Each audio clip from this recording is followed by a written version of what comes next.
Bismillahirrahmanirrahim. Alhamdulillah wassalatu wassalamu ala Rasulillah wala haula wala quwata illa billah, amma ba'du. Para bapak dan ibu, tamu Allah dan tamu Rasulullah yang dimuliakan oleh Allah Subhanahu wa taala. Wabil khusus yang sama-sama kita hormati Ketua KUA Kecamatan Tambun Utara, Kecamatan Sukawangi, Kecamatan Tambelang, dan para staf-stafnya.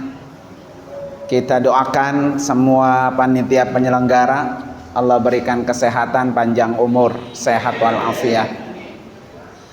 Para bapak dan ibu, hari ini materi saya bebas. Kalau masih ada yang ditanyain, silahkan, karena semuanya udah jadi bapak ibu haji. Tadi udah tawaf ifadah, ya, udah selesai hajinya, tinggal apa? Siap-siap pulang. Ya, karena sudah apa? Sudah selesai rangkaian manasik bapak ibu sekalian. Saya cuma sedikit mereview aja, mengulang, barangkali perlu diingatkan kembali. Tapi sebelum saya ulang, bapak ibu sekalian, mari sama-sama kita awali dulu dan kita bertasbih bersama, ya. Subhanallah walhamdulillah,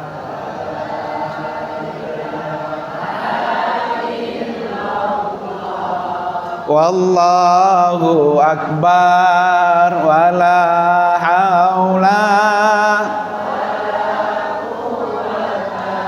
illa billahil aliyil azim. Subhanallah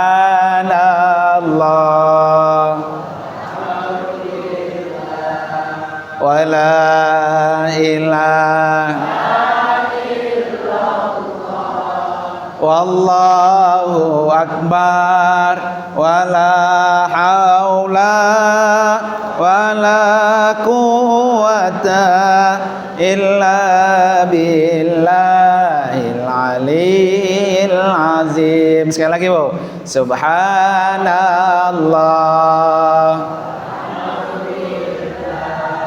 wala ilaha wallahu akbar, wala haula wala quwata.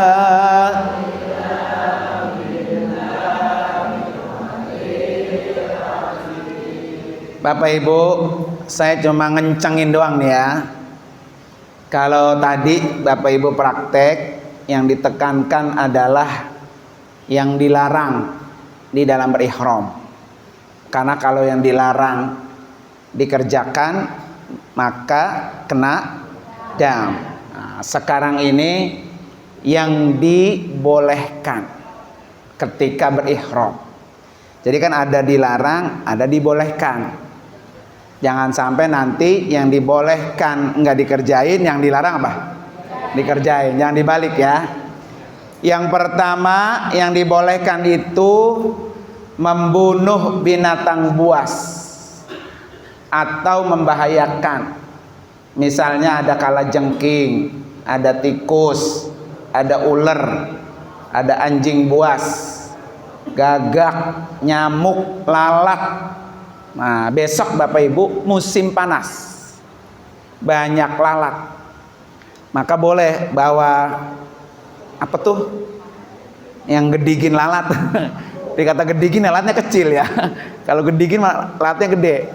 Jadi alat yang membunuh lalat itu ketika kita sedang berihram, kamar kita banyak lalat, itu boleh. Ya. Membunuh nyamuk. Ya, kalau tidurnya banyak nyamuk. Nah, itu boleh sedang berihram. Ini jangan sampai ditukar nih.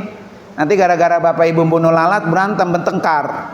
Ya, nggak boleh lu lagi ihram lu bunuh lalat lu, nah, gitu ya. Jadi bunuh lalat, bunuh kalajengking, atau ada tikus, ada ular di kamar bapak ibu. Nah, yang biasa ibu-ibu yang takut apa? Kecoa. Nah, umpamanya kecoa ya. Nah, itu boleh ketika sedang berihram. Yang kedua, mandi. Apalagi yang ihramnya atau hajinya haji ifrad. Ya, sudah pasti pakai ihramnya berhari-hari. Bisa 2 minggu, bisa 15 hari. Kalau nggak mandi, apa kata orang ya? Maka boleh mandi. Yang penting ketika mandi hati-hati. Jangan sampai ada rambut yang sengaja dirontokin atau dicabut. Atau bebuluan yang ada di dalam diri kita.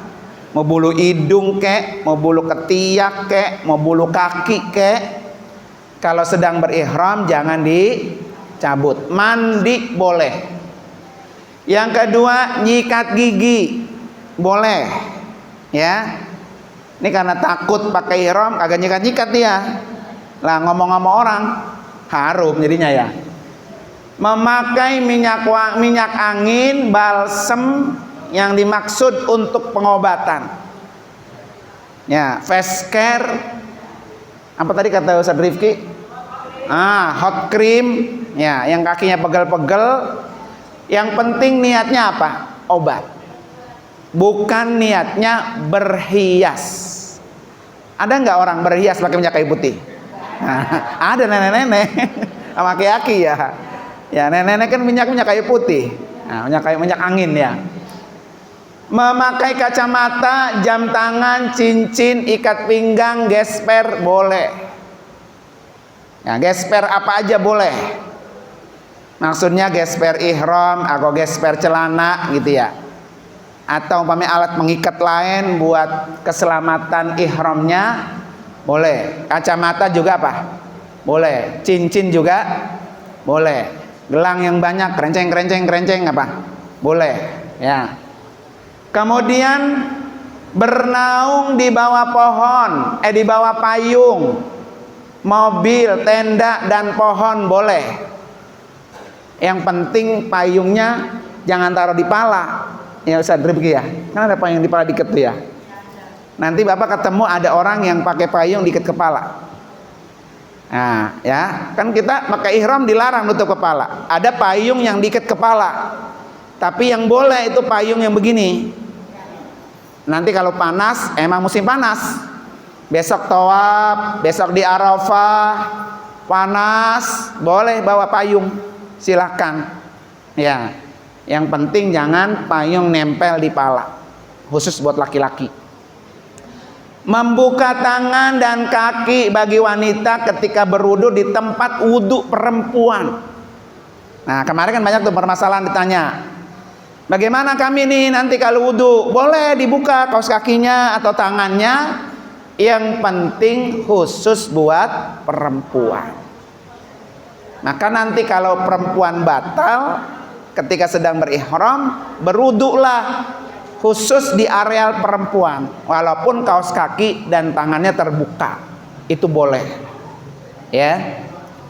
Kemudian mencuci dan mengganti kain ihram. Jadi ibu-ibu hari-hari nyuci boleh, nggak apa-apa. Yang penting jaga auratnya.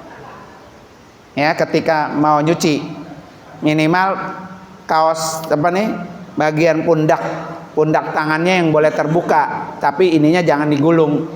Tangannya digulung ketika uduk saja. Nah, mencuci tetap rapat. Kenapa? Karena nanti membuka apa? Aurat. Terutama khusus buat haji ifrad yang ihramnya rada lama. Kalau haji tamatu mah nyampe ke Mekah jangan buru-buru nyuci bae. Ya, nyuci boleh, tapi kalau mau terbuka di dalam kamar mandi sendiri. Ya, sendiri dia nggak apa-apa. Tapi kalau nyucinya bareng-bareng maka pakaian ihramnya harus apa? Rapat. Terus menggaruk kepala. Ya, menggaruk kepala, menggaruk badan boleh. Orang gatal palanya ya. Karena takut nggak boleh, dia tahan, padahal masa gatal bet ini ya. Boleh, tapi hati-hati, takut rambutnya apa tuh? Rontok, ya. Menyembelih binatang ternak yang jinak dan binatang buruan laut. Katakan motong ayam, ya boleh. Karena nggak ada lagi yang motong, tapi sementara kita pakai ihram, boleh memotong binatang walaupun dalam kondisi berihram. Memakai perhiasan bagi wanita boleh. Terus ini ya.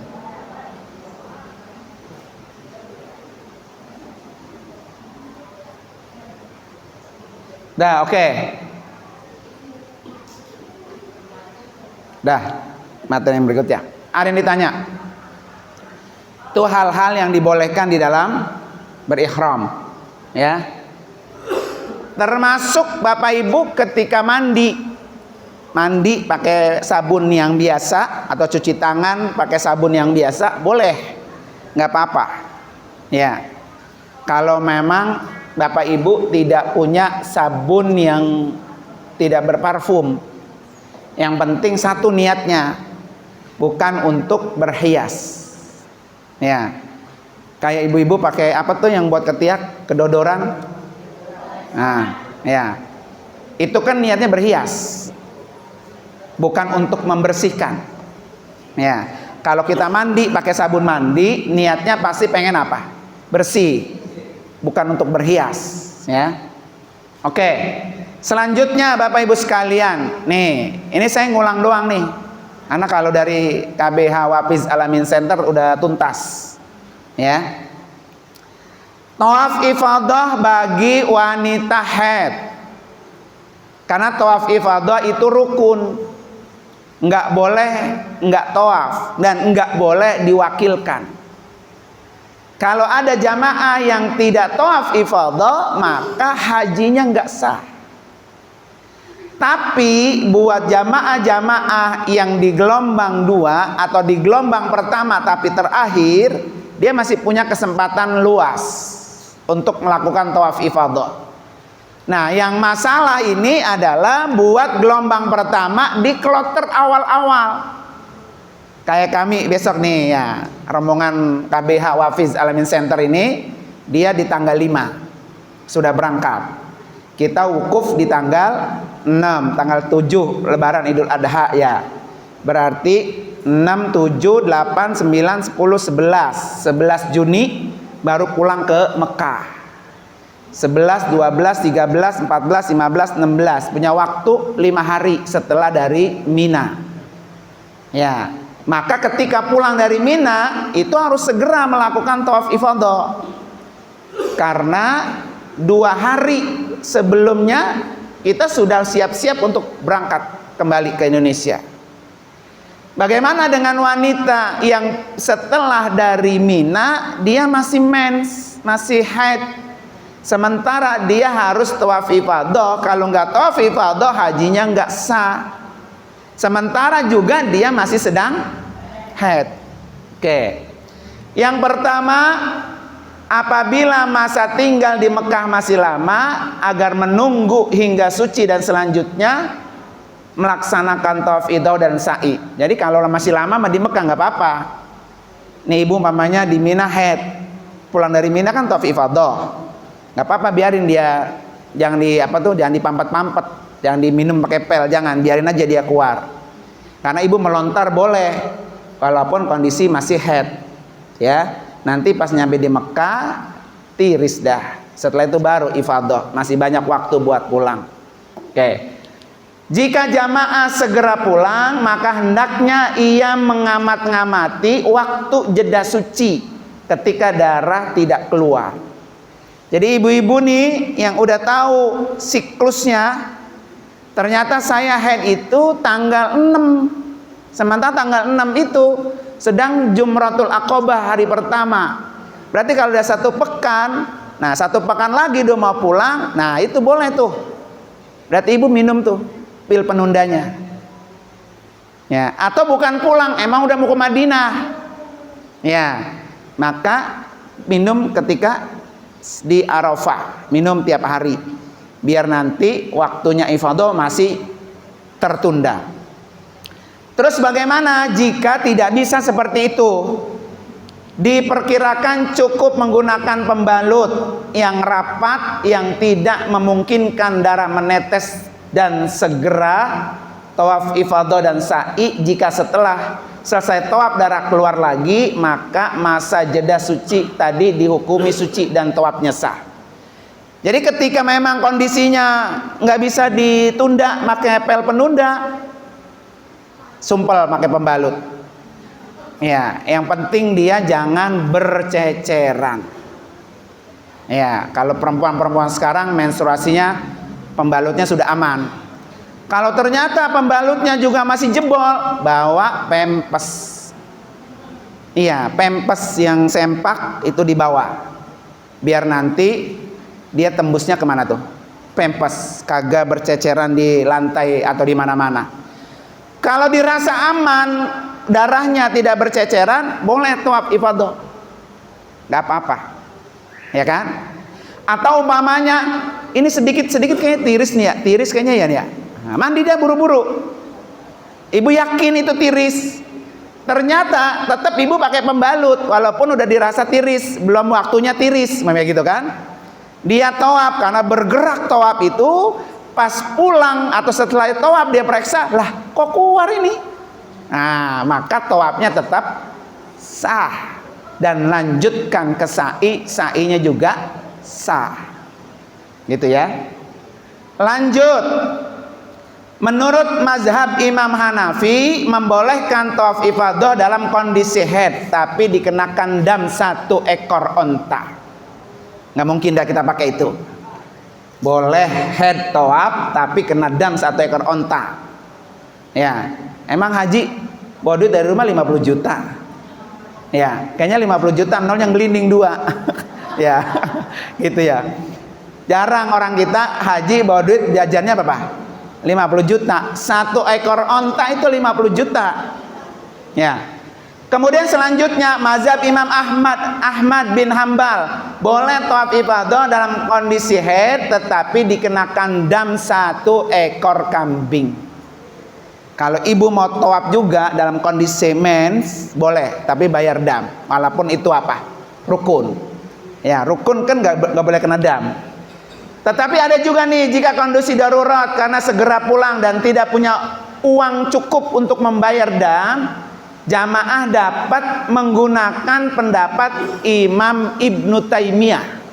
Duit nggak punya buat beli kambing, ya, apalagi beli onta nggak punya. Ya, maka kita ambil pendapatnya Ibnu Taimiyah. Kayaknya walaupun punya duit gak, tetap ngambil pendapat ini kayaknya juga ya.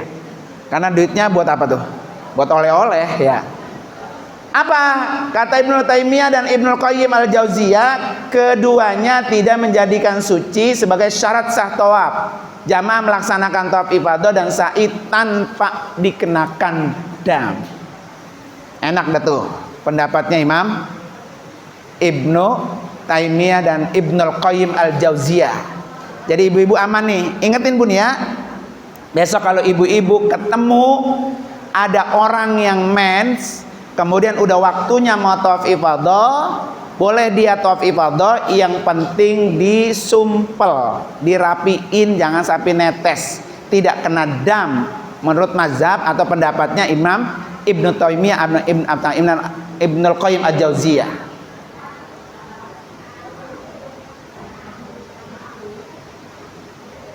Oke. Lanjut yang itu ke Raudhah.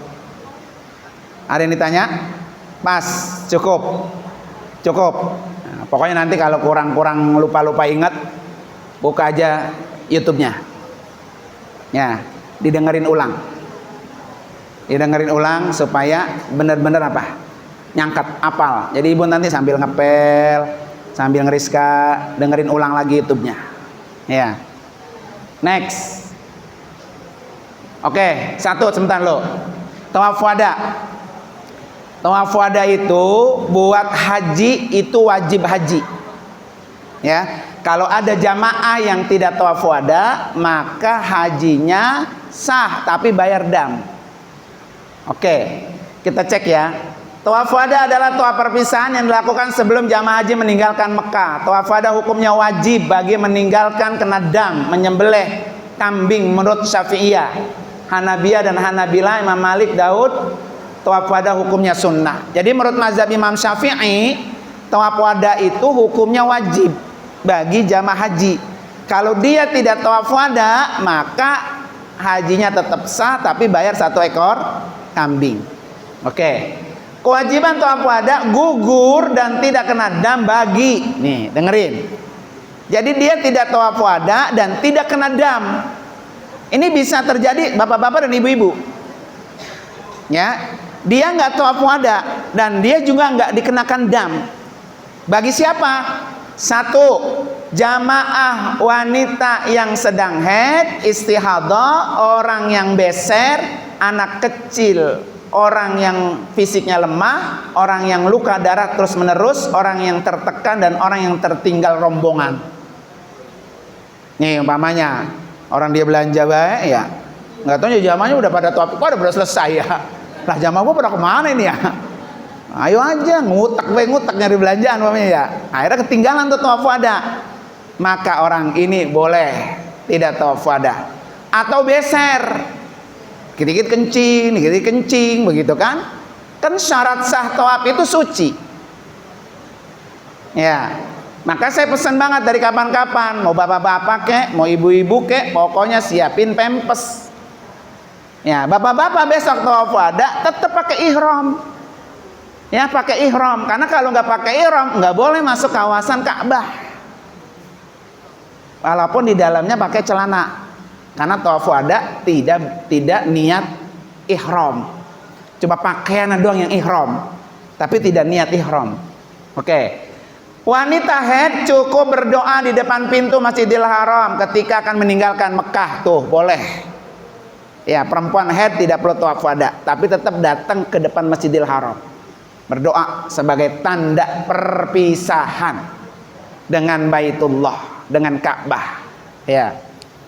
Habis dia kagak tawaf ya, habis dia perpisahan dari jauh depan Masjidil Haram, habis itu dia keliling di Tor Zam-Zam. belanja lagi ya. Tawafnya yang di Ka'bah kagak, tawafnya malah di mana? Pasar, ngabisin real nih sayang ya, beli yang kuning-kuning kayak beli apa kayak gitu ya.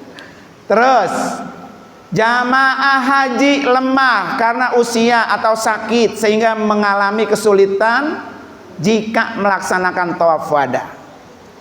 Boleh ya, kalau kondisinya sakit ya udah mau diapain ya. Tapi kalau pakai penasaran juga nggak apa-apa, pakai jasa kursi roda didorong. Ya. Kemudian tawaf wada dapat disatukan dengan tawaf ifadah. Boleh kalau udah waktunya mepet nih ya. Tawaf ifadah kan rukun. Dia tidak boleh tidak tawaf wada, tawaf ifadah. Kalau tidak tawaf ifadah maka hajinya nggak sah. Tapi antara tawaf ifadah dengan pulang udah berderekan, deket. Udah jadiin satu sama tawaf wada. Nggak apa-apa, ya. Bagi siapa? Bagi jamaah dalam kondisi uzur, misalnya sakit yang menjadikan sangat berat untuk tidak memungkinkan melaksanakan keduanya secara terpisah. Habis tawaf ifadah, terus tawaf wada. Nggak mungkin dia 2 kali tawaf, maka boleh disatukan, ya. Jamaah dalam masa tinggal di Mekah sangat terbatas karena harus segera pulang ke tanah air, khususnya jamaah bagi gelombang pertama atau di kloter-kloter awal. Maka boleh digabung tawaf ifadahnya sama tawaf wada, sekalian perpisahan dah. Ya. Kenapa ini dianjurkan Bapak Ibu sekalian untuk melakukan tawaf ifadah? Walaupun kondisi kita, fisik kita kurang memungkinkan. Makanya saya bilang tadi, umpamanya ada jamaah kalau dia tawaf ifadah nggak kuat, maka ada duitnya sewa kursi roda. Kenapa? Karena momen tawaf wada itu momen perpisahan kita.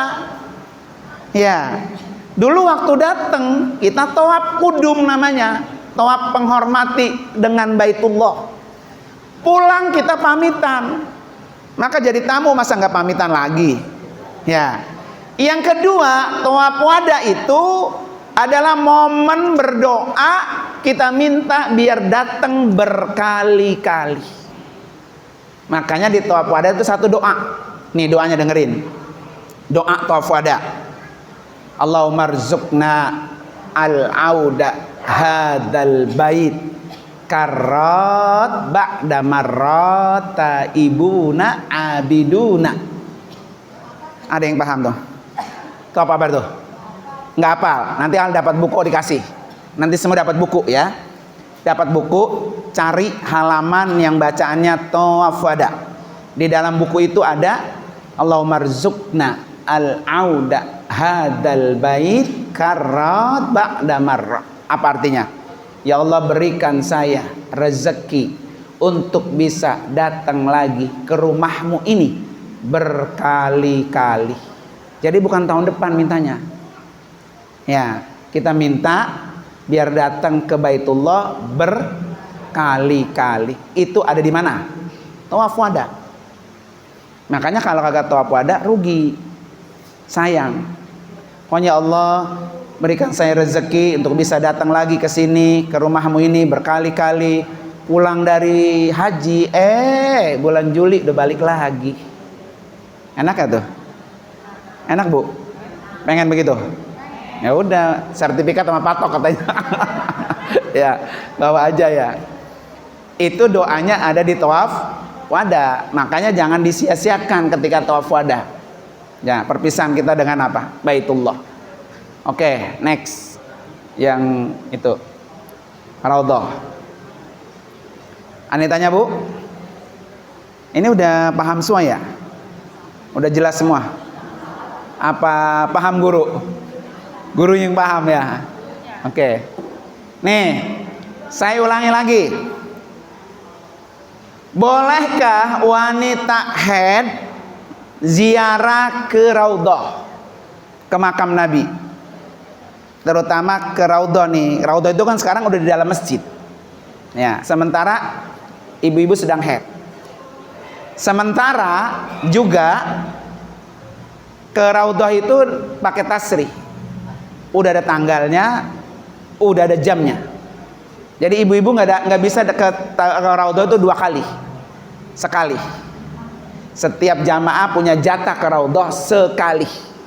Itu ada jamnya dan ada harinya, tanggalnya. Nggak boleh kelewat dan nggak boleh sebelumnya, karena semua diperiksa. Ya, oke. Mazhab Maliki mengharamkan secara mutlak bagi wanita haid untuk lewat atau berdiam diri al-muksu ya di dalam masjid kecuali ada kebutuhan yang sangat mendesak seperti takut menghindari ancaman atau kezaliman. Jadi menurut mazhab Imam Malik pokoknya haram perempuan yang datang ke masjid kayak gini nih kalau lagi haid. Ya. Kemudian menurut mazhab Hanafi dan mazhab Syafi'i membolehkan. Lagi-lagi Syafi'i membolehkan. Ya, bergembiralah perempuan yang haid nih. Orang yang junub, wanita haid, wanita nifas masuk dan berjalan di dalam masjid dengan syarat darah haidnya terjaga, tidak menetes tetapi tidak boleh berdiam diri. Jadi menurut mazhab Syafi'i dan mazhab apa nih? Hanafi, begini nggak boleh nih kalau lagi haid. Kalau tebang lewat doang melintas boleh. Yang penting dia rapi, disumpel, nggak netes. Lewat doang boleh, tapi berdiam tidak boleh. Nah, ketika ibu di Raudhah pasti berdiam. Apalagi perempuan, ngantrinya panjang. Karena istri saya protes, lah gimana tuh katanya kalau berdiam diri doang? Kan perempuan kalau masuk Raudhah tuh ngantri panjang, beda dengan laki-laki. Kalau laki-laki tuh ngantrinya di luar masjid, kalau perempuan ngantrinya di dalam masjid. Nah sementara ibu sedang haid, kalau kagak ke Raudhah kesempatan sekali di waktu itu. Maka menurut Imam Syafi'i dan Imam Hanafi boleh ke masjid lewat doang, tapi nggak boleh apa? Berdiam. Oke. Kita ambil mazhab lain ya. Mazhab apa nih? Hambali. Mazhab Hambali membolehkan orang junub, wanita haid dan nifas berjalan di masjid ketika darah belum berhenti dan aman tidak akan menetes dan mengotori masjid, namun tidak boleh berdiam diri. Namun jika darah haid atau atau nipasnya telah berhenti, mampet, wanita tersebut boleh berdiam diri di dalam masjid walaupun belum mandi. Ya, menurut mazhab Imam Hanafi masih tetap nggak boleh tuh Bu berdiam diri ketika haid ya. Lagi-lagi di raudhah nggak bisa jalan, maksudnya nggak bisa lewat doang, dia harus berdiam diri. Kemudian mazhab Imam Ahmad dan Al-Muzani Ibnu Al-Munzir berpendapat boleh berjalan atau berdiam diri di dalam masjid karena orang muslim itu tidak najis. Jadi ambil mazhab yang terakhir, lebah ini boleh. Kenapa dalilnya? Karena yang najis itu innamal musyrikuna najasun. Jadi yang najis itu orang musyrik. Jadi kalau orang muslim enggak najis, yang najis apanya? Darahnya, bukan orangnya. Ya, ibu ini enggak najis.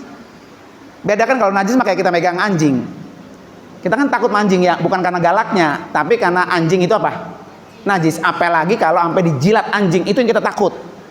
Ya. Kita ini orang muslim dicolek sama muslim lain enggak najis. Makanya ada orang yang pahamnya begini, pokoknya nih masjid, khusus masjidnya golongan ini, kalau ada golongan ini datang ke masjid ini diusap-usap tuh, dibersihin tuh. Mungkin begitu ada ya?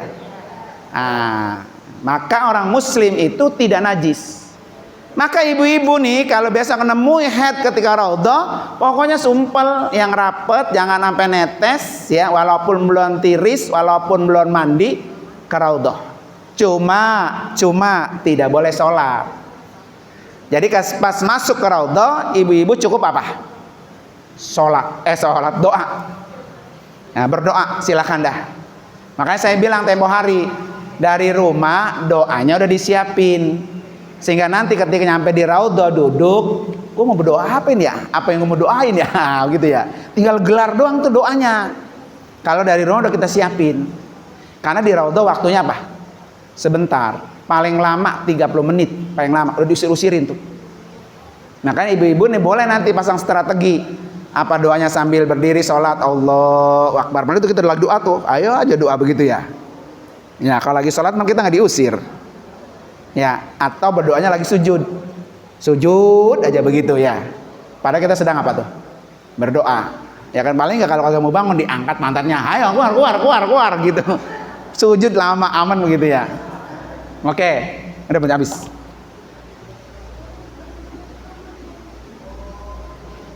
Dah, cukup ya. Ada yang ditanya? Kalau nggak ada yang ditanya, saya tutup. Nggak ada, udah cukup. Nah, oke ya. Kayaknya udah paham semua ini ya. Ya, ilmunya udah di luar kepala semua. Belum pada masuk. Di luar kepala semua belum pada masuk ya. Ya, belum ada yang masuk ya. Soalnya sajennya kurang. Kagak bawa beras. Coba kalau bawa beras segantang per orang ya. Masuk dah itu. Oke, Bapak Ibu, terima kasih atas kebersamaannya, dan saya salah satu narasumber yang mengantarkan Bapak Ibu untuk bisa ke tanah suci. Yang pertama, mohon dibukakan pintu maaf yang sebesar-besarnya. Ya, kalau ada tingkah laku, perkataan yang kurang pas, kurang layak, mohon dimaafin ya Bapak Ibu. Yang kedua, semoga kita bisa bertemu nanti di sono. Kalau besok ketemu saya colek. Nah itu sedang yang ono yang ngeliatin doang ya.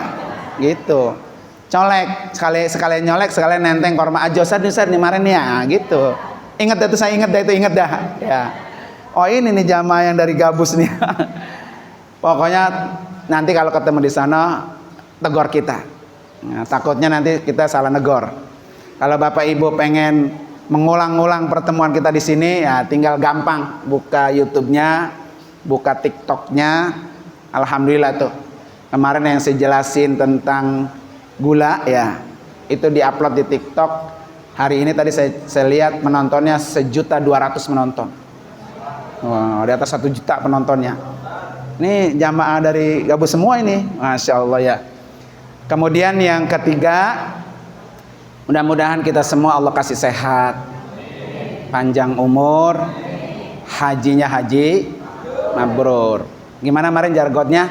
Haji 2025 haji sehat, haji kuat, haji mabrur. Sekali lagi coba. Haji 2025. Ya Rob. Semuanya biar sehat, semuanya biar kuat, ya. Dan yang paling penting dapat mabrur. Ya. Terima kasih sekali lagi. Mari sama-sama kita baca suratul Fatihah. Mudah-mudahan kita apa yang kita niatkan Allah berikan kemudahan. Dan mohon doanya juga KBH kami, KBH Wafiz Alamin Center yang baru pertama kali tahun ini. Ya, ini perdana, izinnya baru keluar. Mohon dibacain Fatihah, mudah-mudahan tahun depan jamaahnya membeludak.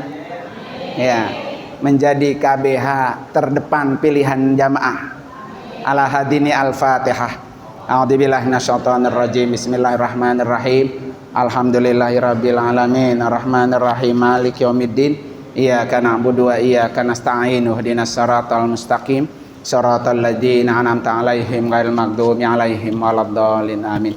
Terima kasih para KUA dan seluruh panitia. Mohon maaf ya.